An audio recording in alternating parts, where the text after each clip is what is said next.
Qardaşı uşaqlarını baltalayan əminin ölüm səbəbi bilindi. Çarpaydan özünü yerə atıb.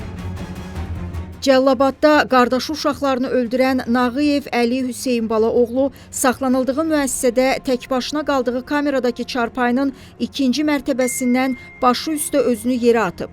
Reportun əldə elədiyi məlumata görə bundan sonra o, Respublika Neyrocərrahiyyə xəstəxanasına yerləşdirilərək orada müalicə olunub. Göstərilən tibbi yardımlara baxmayaraq, Əli Nağıyev fevralın 3-də müalicə olunduğu xəstəxanada ölüb. Pasiyentə açıq kəllə beyin travması, baş beynin ağır dərəcəli əzilməsi, sol gicgah payının beyin daxili hematoması, sol tərəfli kəskin subdural hematoma, dislokasyon sindrom, sol təpə sümüyünün gicgah sümüyünə davam edən xətti sınığı, sol təpə gicgah nahiyəsinin dərialtı hematoması, sol periorbital hematoması diaqnozları təyin edilib.